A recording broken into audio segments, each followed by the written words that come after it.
ഈ സന്ദർഭത്തിൽ നാം ഒരു ആത്മപരിശോധന നടത്തേണ്ടതുണ്ട്. കഴിഞ്ഞ ഒരു മാസത്തിലധികമായി നാം കേൾക്കുകയും പറയുകയും അനുസ്മരിക്കുകയും ഓർക്കുകയും ചെയ്തുകൊണ്ടിരുന്നത് അള്ളാഹുവിൻ്റെ പ്രവാചകൻ ഖലീലുല്ലാഹി ഇബ്രാഹിം നബി അലൈഹിസ്സലാമയുടെ ത്യാഗ നിർഭരമായ ജീവിതത്തെക്കുറിച്ചാണ്. ആ ജീവിതത്തിൻ്റെ ഓർമ്മ പുതുക്കിക്കൊണ്ട് പരിശുദ്ധമായ ഹജ്ജും ബലിപെരുന്നാളും ഉദ്ഹിയയും ഇങ്ങനെ ഒട്ടനവധി കർമ്മങ്ങൾ നിർവഹിച്ചുകൊണ്ട് അള്ളാഹുവിൻ്റെ മുമ്പിൽ നമ്മുടെ ആത്മാവിനെ പരിശുദ്ധിപ്പെടുത്തി ഇബ്രാഹീമി പാരമ്പര്യത്തെ അനുസ്മരിച്ചുകൊണ്ട് ആ മാർഗത്തെ പിൻപറ്റി ഞാൻ ജീവിച്ചു കൊള്ളാം എന്ന് പ്രതിജ്ഞ പുതുക്കി പുതിയൊരു ജീവിതത്തിന് തുടക്കം കുറിച്ചവരാണ് നാം എല്ലാവരും. എന്നാൽ ഈ ഒരു പ്രതിജ്ഞയും ഈ ത്യാഗ മനോഭാവവും നമ്മുടെ കർമ്മമണ്ഡലത്തിൽ പ്രാവർത്തികമായി എത്രത്തോളം നമുക്ക് യാഥാർത്ഥ്യമാക്കാൻ കഴിഞ്ഞിട്ടുണ്ട് എന്ന് നാം ഒരു ആത്മപരിശോധന നടത്തേണ്ടതുണ്ട്. പ്രിയപ്പെട്ടവരെ, ഇന്ന് ആധുനിക വർത്തമാന കാലഘട്ടത്തിൽ നമ്മുടെ ചുറ്റുപാടൊന്ന് വീക്ഷിക്കുകയാണെങ്കിൽ ഇസ്ലാം ഇത്രത്തോളം വ്യാപകമായി പുരോഗതിയിലേക്ക് ഉന്നതിയിലേക്ക് എത്തിയ ഒരു കാലഘട്ടം ലോക ചരിത്രത്തിൽ നമുക്ക് കാണാൻ കഴിയില്ല.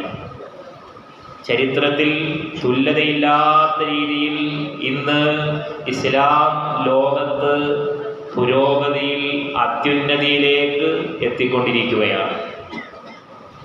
നമ്മുടെയൊക്കെ ചുറ്റുപാടുകൾ പരിശോധിക്കുകയാണെങ്കിൽ മുൻപ് കാലങ്ങളിലേക്കാൾ അധികമായി ഇന്ന് ഇസ്ലാമിക പ്രബോധന പഠന പ്രവർത്തനങ്ങളൊക്കെ വ്യാപൃതമായി കൊണ്ടിരിക്കുകയാണ്.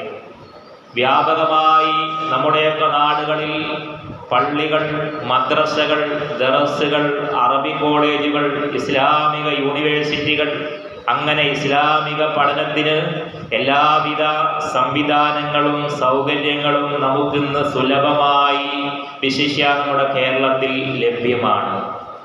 എന്ന് മാത്രമല്ല, നാമൊക്കെ ഇന്ന് പുരോഗതി കൈവരിച്ച് എത്രത്തോളം നമ്മുടെ കൈവിരൽ തുമ്പിലിന്ന് ലോകത്തിൻ്റെ ഏത് ഭാഗത്ത് ചർച്ച ചെയ്യപ്പെടുന്ന വിജ്ഞാന ശാഖകളെയും നമ്മുടെ ഇഷ്ടത്തിന് നമുക്ക് മനസ്സിലാകുന്ന ഭാഷയിൽ നമ്മുടെ കൈവിരൽ തുമ്പിൽ നമുക്കിന്ന് ലഭ്യമാണ്.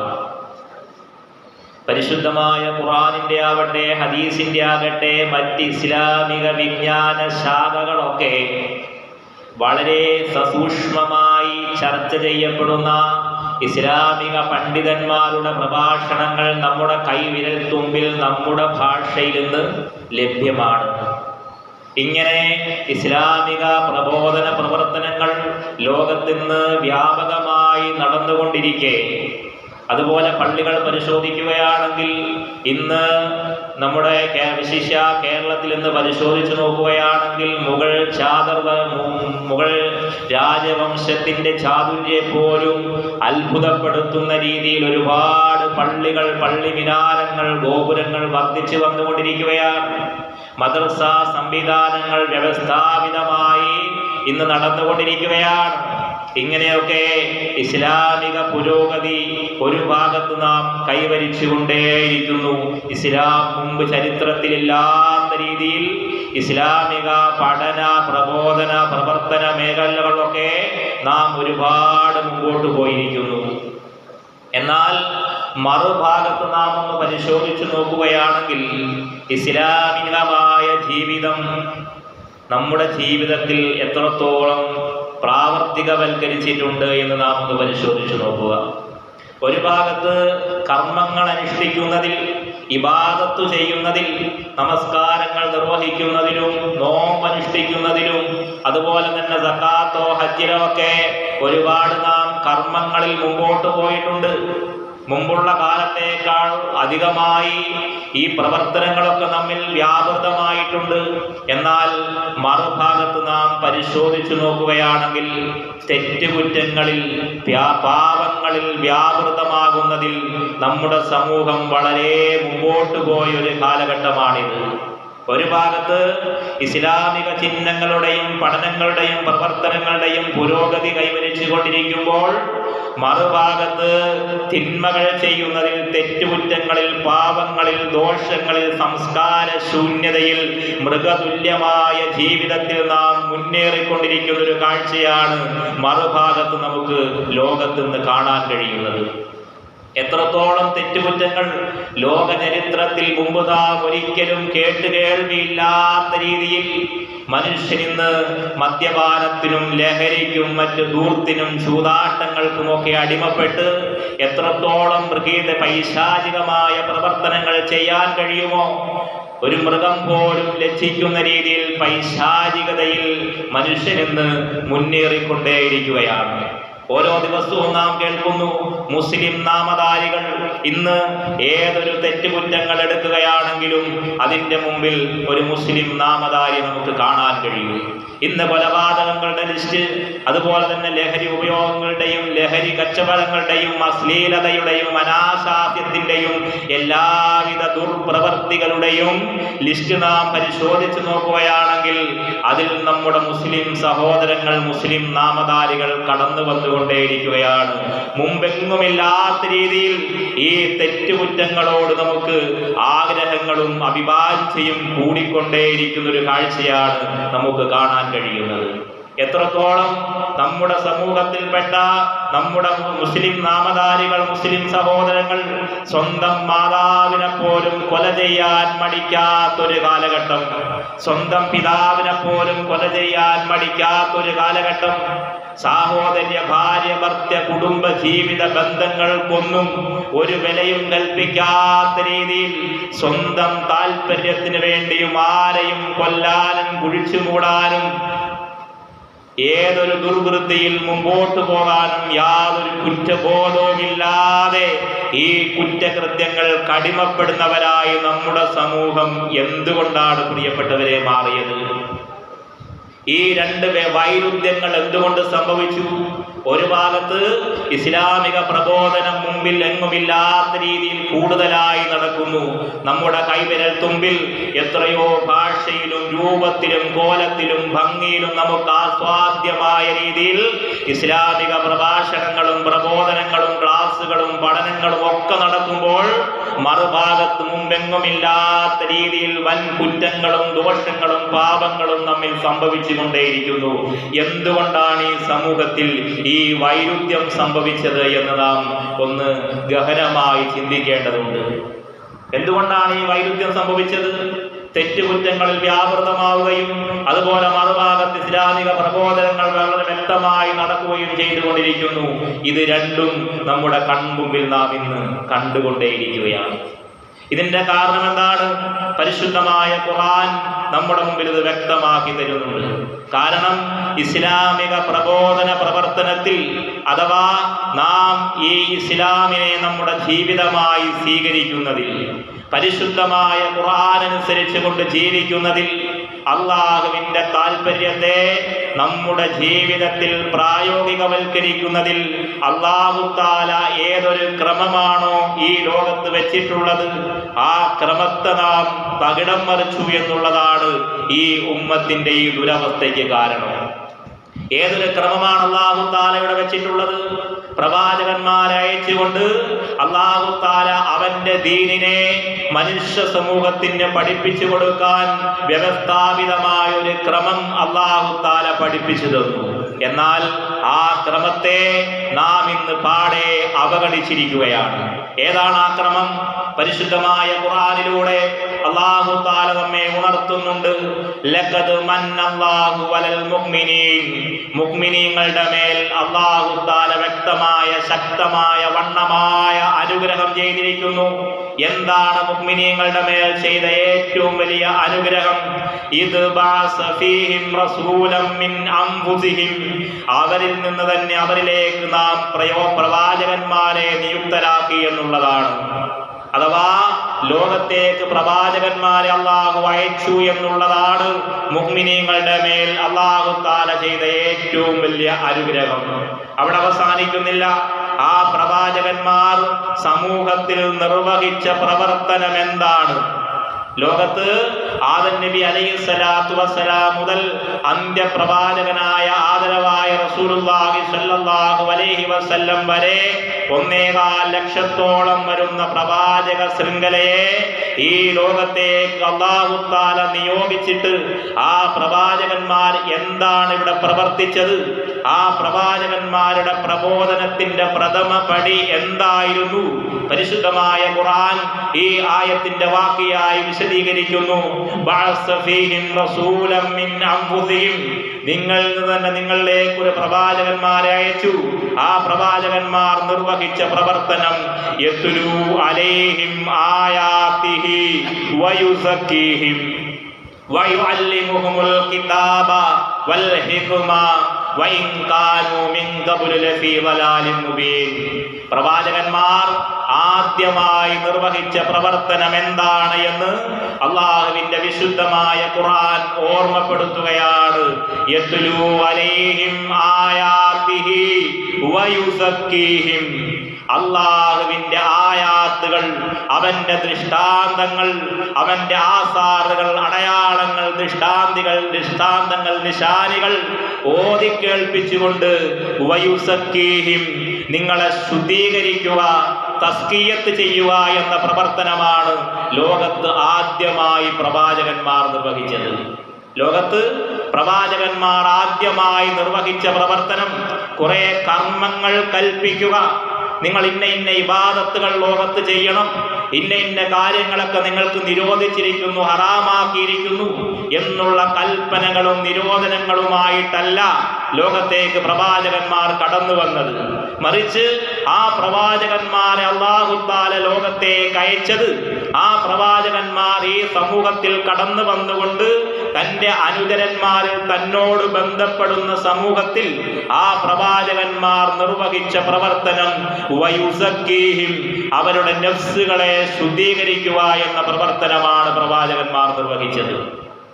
പ്രിയപ്പെട്ടവരെ, നാം കഴിഞ്ഞ ബലിപെരുന്നാളിന് സൂചിപ്പിച്ചു, ഇബ്രാഹിം നബി അലൈഹിസ്സലാത്തു വസ്സലാം തന്റെ നഫ്സുകളുടെ മേൽ വിജയം നേടി എന്നുള്ളതാണ് ഇബ്രാഹിം നബി അലൈഹിസ്സലാം ഖലീലുള്ളാഹി, അല്ലാഹുവിന്റെ കൂട്ടുകാരനായി മാറാനുള്ള കാരണം.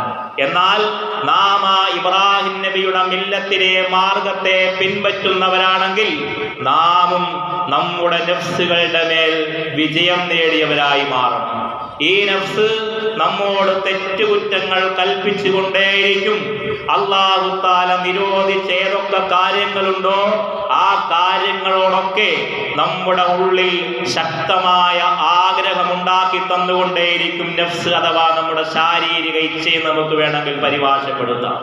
ഈ നഫ്സുകളെ ശുദ്ധീകരിക്കുക എന്ന പ്രവർത്തനമാണ് ലോകത്ത് പ്രവാചകന്മാർ ആദ്യമായി നിർവഹിച്ചത്.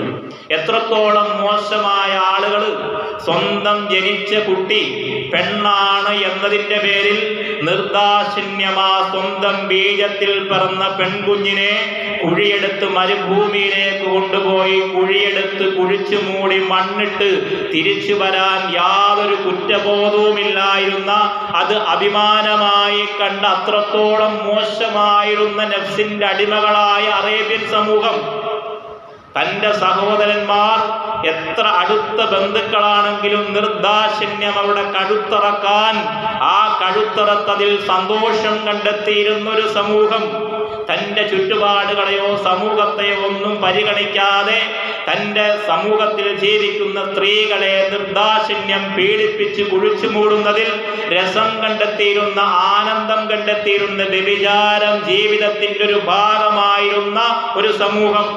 ഇങ്ങനെ കൊള്ളയും കൊലയും ജീവിതത്തിൽ തന്റെ നിത്യ തൊഴിലായി മാറിയിരുന്ന, തന്റെ കയ്യിൽ കിട്ടുന്ന വാളിന്റെ മൂർച്ച ആദ്യം കാണുന്നവന്റെ കഴുത്തുവെട്ടി വാളിന്റെ മൂർച്ച പരിശോധിച്ചിരുന്ന നിഷ്ഠൂരന്മാരായിരുന്നൊരു സമൂഹം. ആ സമൂഹത്തിലേക്ക് റസൂലുള്ളാഹി സ്വല്ലല്ലാഹു അലൈഹി വസല്ലം കടന്നു വന്നുകൊണ്ട് ആദ്യമായി പ്രവർത്തിച്ച പ്രവർത്തനം എന്താണ്? അവരുടെ നഫ്സുകളെ ശുദ്ധീകരിക്കുക, മനസ്സുകളെ ശുദ്ധീകരിക്കുക എന്ന പ്രവർത്തനമാണ് നിർവഹിച്ചത്. എങ്ങനെയാണ് ശുദ്ധീകരിച്ചത്?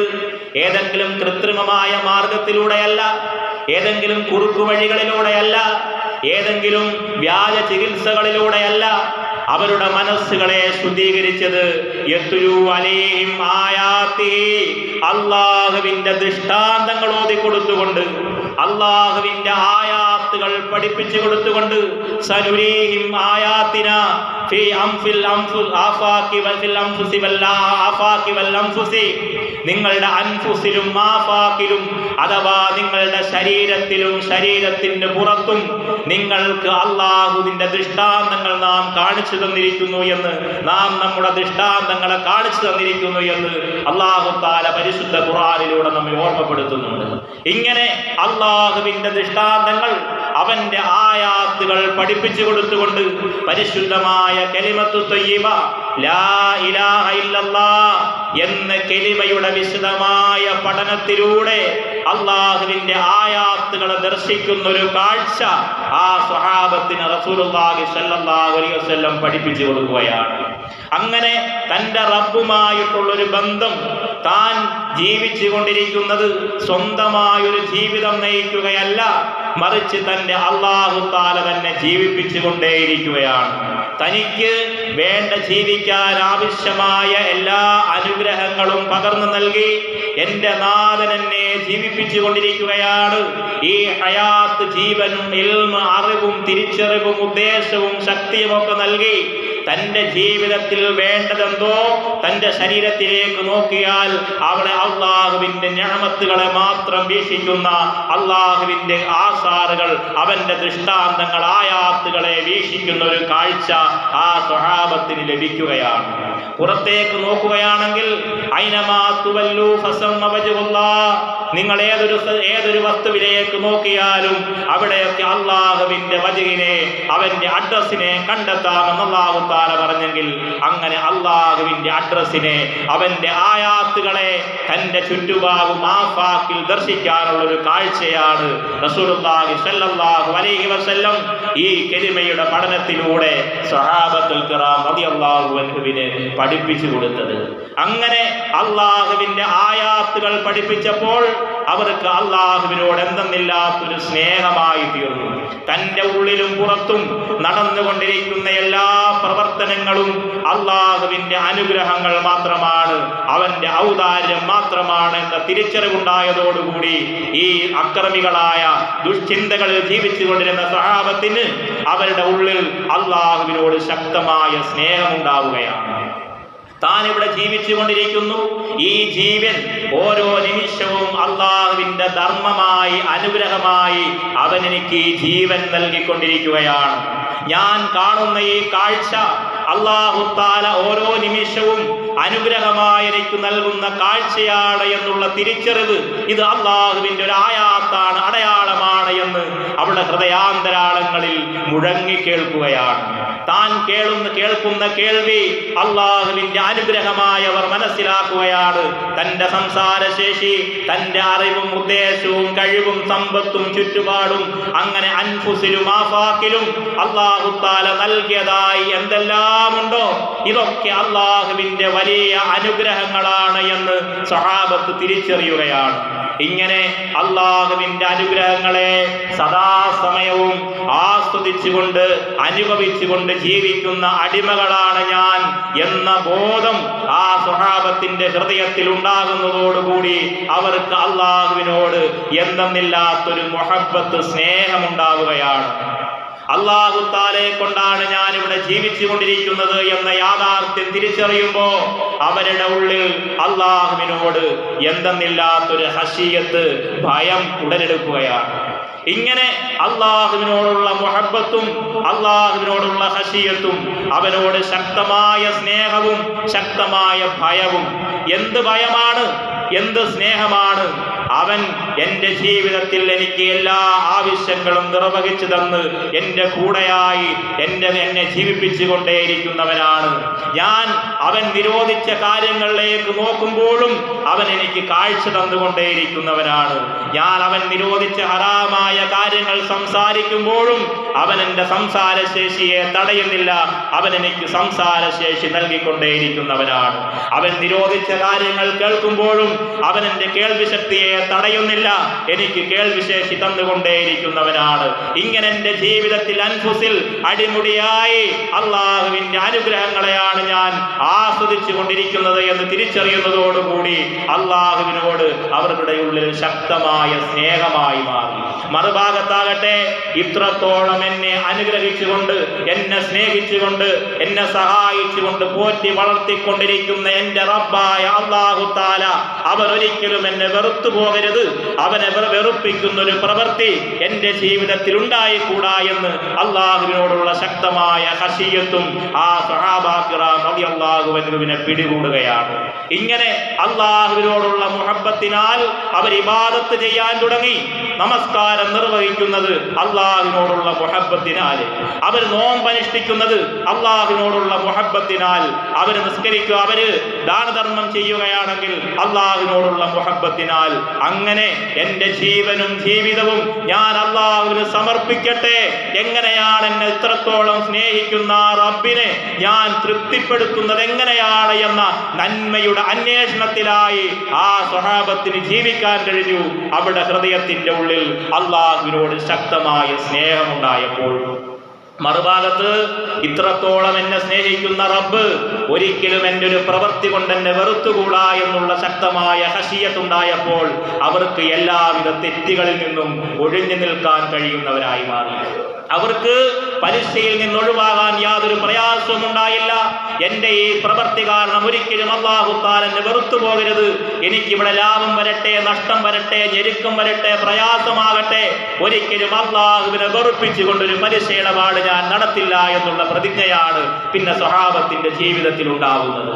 അതുപോലെ തന്നെ അല്ലാഹു തആല വെറുക്കുന്ന മദ്യപാനം, ലഹരി പദാർത്ഥങ്ങൾ, ഒരിക്കലും ഇതുപയോഗിച്ചുകൊണ്ട് ഞാൻ എൻ്റെ റബ്ബിനെ വെറുപ്പിച്ചുകൂടാ എന്ന് അല്ലാഹുവിനോടുള്ള ഭയത്തിനാൽ അവർ ലഹരിയിൽ നിന്ന് പൂർണ്ണമായി ഒഴിവാകുന്നവരായി മാറി. അങ്ങനെ അല്ലാഹു തആല നിരോധിച്ച ചൂടാട്ടമാവട്ടെ, ലോട്ടറി ആകട്ടെ, അവരുടെ നിത്യജീവിതത്തിന്റെ ഏതൊക്കെ പ്രവർത്തനങ്ങളാകട്ടെ, ഓരോ നിമിഷവും എൻ്റെ റബ്ബിനെ വെറുപ്പിക്കുന്ന ഒരു പ്രവൃത്തി എൻ്റെ ജീവിതത്തിൽ ഉണ്ടായിക്കൂടാ. കാരണം അവൻ്റെ ഔദാര്യമാണ് ഈ ലോകത്തെ എൻ്റെ ജീവിതം.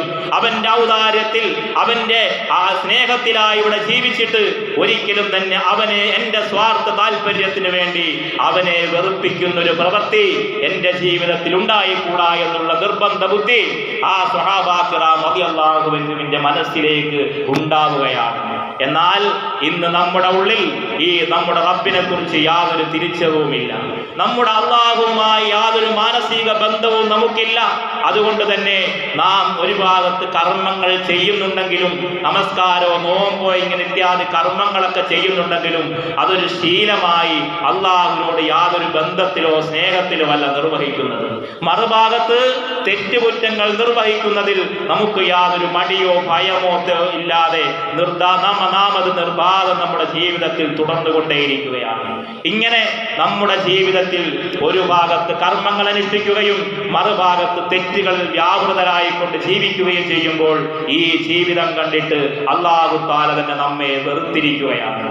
ഇങ്ങനെ അല്ലാഹുവിനെ വെറുപ്പിച്ചുകൊണ്ടുള്ള ജീവിതമാണ് നാം നയിക്കുന്നതെങ്കിൽ ഇനി ഈ ജീവിതത്തിന് ശേഷം നമുക്ക് മറ്റൊരു ജീവിതം വരാനിരിക്കുന്നു. ആ സമയത്ത് ഈ റബ്ബിലേക്കാണ് നാം ചെല്ലേണ്ടത്, ആ റബ്ബിന്റെ മുമ്പിലേക്കാണ് നാം എത്തപ്പെടേണ്ടത്. ആ റബ്ബിനെ ഇവിടെ വെറുപ്പിച്ചുകൊണ്ടാണ് ജീവിക്കുന്നതെങ്കിൽ ആ റബ്ബിന്റെ മുമ്പിൽ പോയി എങ്ങനെയാണ് നാം തലയുയർത്തി നിൽക്കുക? അവൻ തന്ന കാഴ്ച കൊണ്ട് അശ്ലീലതകളും ഹറാമുകളും കണ്ടുകൊണ്ടാണ് ഇവിടെ ജീവിക്കുന്നതെങ്കിൽ ഈ കണ്ണുകൊണ്ട് നാളെ എങ്ങനെയാണ് ആ റബ്ബിന്റെ മുഖത്തേക്ക് നാം നോക്കുക? നാം ഒന്ന് ചിന്തിക്കണം പ്രിയപ്പെട്ടവരെ.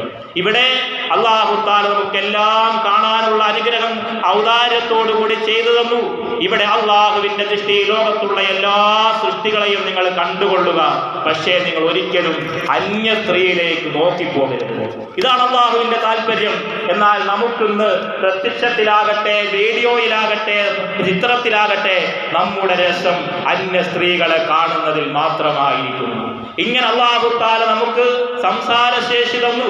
നിങ്ങൾ എന്തും സംസാരിച്ചു കൊള്ളുക, പക്ഷേ ഇന്ന കാര്യങ്ങൾ എൻ്റെ ഒരു അടിമയെ കുറിച്ച് ഒരിക്കലും നിങ്ങൾ മോശമായി പരദൂഷണോ ഏഷണിയോ പറഞ്ഞു പോകരുത്. നിങ്ങൾ ഒരിക്കലും കളവ് പറഞ്ഞു പോകരുത്. ഇങ്ങനെ ഏതാനും ചില കാര്യങ്ങൾ അല്ലാഹു തആല നിരോധിച്ചു. പക്ഷേ നമുക്കിന്ന് ഈ നാവ് കൊണ്ട് രസം അല്ലാഹു തആല നിരോധിച്ച കാര്യങ്ങളാണ്. ഇങ്ങനെ അവൻ തന്ന സംസാരശേഷി കൊണ്ട്, അവൻ തന്ന കാഴ്ച കൊണ്ട്, അവൻ തന്ന കേൾവി കൊണ്ട്, അവൻ തന്ന ശക്തി കൊണ്ട്, അവൻ തന്ന അറിവ് കൊണ്ട് അവനെ വെറുപ്പിച്ചുകൊണ്ടുള്ള ഒരു ജീവിതമാണ് ഇവിടെ നയിക്കുന്നത് എങ്കിൽ ഇനി നാം അല്ലാഹുവിനെ കണ്ടുമുട്ടേണ്ട അവസരത്തിൽ എങ്ങനെയാണ് അവന്റെ മുമ്പിൽ നാം തലയുയർത്തി നിൽക്കുക? അന്ന് ഖേദിച്ച് കരയുന്നവരായി മാറും. അതിനു മുമ്പ് ഈ തിരിച്ചറിവ് നാം നേടിയവരായി മാറുക. സ്വഹാബാ കിറാം റളിയല്ലാഹു അൻഹു പ്രവാചകൻ റസൂലുള്ളാഹി സ്വല്ലല്ലാഹു അലൈഹി വസല്ലം അവരിലേക്ക് വന്നുകൊണ്ട് അല്ലാഹുവിന്റെ ഇങ്ങനെ ആസാറുകളെ സ്വന്തം ശരീരത്തിലും പുറത്തും അല്ലാഹുവിന്റെ ആയാത്തുകൾ, ദൃഷ്ടാന്തങ്ങൾ കാണിച്ചു കൊടുത്തുകൊണ്ട് അവരുടെ നഫ്സുകളെ ശുദ്ധീകരിക്കുക എന്ന പ്രവർത്തനമാണ് റസൂലുള്ളാഹി സ്വല്ലല്ലാഹു അലൈഹി വസല്ലം അവരിൽ നിർവഹിച്ചത്. അതാണ് പരിശുദ്ധമായ ഖുർആൻ പറഞ്ഞത്, ബഅസ ഫീഹിം റസൂലൻ മിൻ അൻഫുസിഹിം യത്ലു അലൈഹിം ആയാതിഹി വയുസക്കീഹിം. ഇങ്ങനെ പ്രവാചകന്മാർ ഈ ലോകത്ത് നിർവഹിച്ച ഒന്നാമത്തെ പ്രവർത്തനമേതോ, അഥവാ ആത്മസംസ്കരണം, നമ്മുടെ നഫ്സുകളെ ശുദ്ധീകരിക്കുക, മനസ്സുകളെ ശുദ്ധീകരിക്കുക എന്ന പ്രവർത്തനം നാം എപ്പോൾ അവഗണിച്ചോ അന്ന് നാം കുറ്റങ്ങളിലും ദോഷങ്ങളിലും വ്യാപൃതരായവരായി മാറി. നമ്മുടെ മക്കളും തലമുറകളും ഇങ്ങനെ കുറ്റങ്ങളിലും ദോഷങ്ങളിലും അധപതിച്ചവരായി മാറി. ഇത് കണ്ടിട്ട് അല്ലാഹു തആല നമ്മെ വെറുക്കുകയും ഈ ലോകത്ത് തന്നെ നിന്യരും നിസാരന്മാരുമായി ജീവിക്കേണ്ട ഒരു ഗതികേടിലേക്ക് നാം എത്തിയിട്ടുണ്ടെങ്കിൽ പ്രിയപ്പെട്ടവരെ, ഈ ശുദ്ധീകരണം നാം നേടിയെടുത്തവരായി മാറുക. നമ്മുടെ നഫ്സുകളെ നാം ശുദ്ധീകരിക്കുക. അല്ലാഹുവിന്റെ താല്പര്യത്തിലായി നമ്മുടെ ജീവിതത്തെ നാം ക്രമീകരിക്കാൻ തയ്യാറാവുക. അങ്ങനെ നമ്മുടെ ജീവിതത്തെ നാം അല്ലാഹുവിന്റെ താല്പര്യത്തിലായി ക്രമീകരിക്കാൻ തയ്യാറാവുകയാണെങ്കിൽ അല്ലാഹു തആല നമ്മയും തൃപ്തിപ്പെടും, നമ്മുടെ മക്കളെയും തലമുറകളെയും തൃപ്തിപ്പെടുന്നവരായി സൽവൃദ്ധരായ ഒരു തലമുറ അല്ലാഹു തആല നമുക്ക് നൽകി അനുഗ്രഹിക്കുന്നതാണ്. ഇത്തരത്തിൽ അല്ലാഹുവിനെ തൃപ്തിപ്പെടുത്തിക്കൊണ്ടുള്ള ഒരു ജീവിതമാണ് നാം നയിക്കുന്നത് എങ്കിൽ നാം ഇത്രകാലവും കേട്ട ഇബ്രാഹിം നബി അലൈഹിസ്സലാമയുടെ ചരിത്രം കൊണ്ട് നാം ധന്യരായി മാറും. അവരുടെ ഓർമ്മ കൊണ്ട് നാം അനുഗ്രഹീതരായി മാറും. അതല്ല, ഇബ്രാഹിം നബിയുടെ ചരിത്രങ്ങൾ കേട്ടു, മറ്റ് അമ്പിയാക്കളുടെ ചരിത്രങ്ങൾ കേട്ടു, നാം തോന്നിയതുപോലെ തന്നെ അല്ലാഹുവിനെ വെറുപ്പിച്ചുകൊണ്ടുള്ള ജീവിതമാണ് ഇവിടെ നയിക്കുന്നതെങ്കിൽ അല്ലാഹു തആല നമ്മുടെ മേൽ കോപിക്കുന്നതും ഓരോ ദിവസവും ഒന്നൊന്നായി നമ്മുടെ മേൽ അവൻ ശിക്ഷ ഇറക്കിക്കൊണ്ടേയിരിക്കും. അവൻ ഈ ലോകത്ത് നമ്മെ നിസ്സാരന്മാരും നിന്ദന്മാരുമായി ആക്കിക്കൊണ്ടിരിക്കും. നമ്മുടെ മേൽ രോഗങ്ങൾ കൊണ്ട് അവൻ പരീക്ഷിച്ചു കൊണ്ടിരിക്കും. ചുറ്റുപാടുകളെ നമുക്കെതിരായിക്കൊണ്ടിരിക്കും. ലോകത്ത് നാം മുസ്ലിമീങ്ങൾ നിന്ദരും നിസ്സാരരുമായി മാറിക്കൊണ്ടിരിക്കും. അതിനുള്ള കാരണം എന്താണ്? നാം നമ്മുടെ നഫ്സുകളെ ശുദ്ധീകരിക്കാൻ തയ്യാറായില്ല. അല്ലാഹു തആലയെ വെറുപ്പിച്ചുകൊണ്ടുള്ള ഒരു ജീവിതമാണ് ഇവിടെ നയിച്ചുകൊണ്ടിരിക്കുന്നത്. അതുകൊണ്ട് ഇതിനെ നാം തിരുത്താനും ഒരു ആത്മവിചിന്തനത്തിന് തയ്യാറാകാനും ഈ പരിശുദ്ധമായ ദുൽഹജ്ജ് മാസം നാം തയ്യാറാവുക.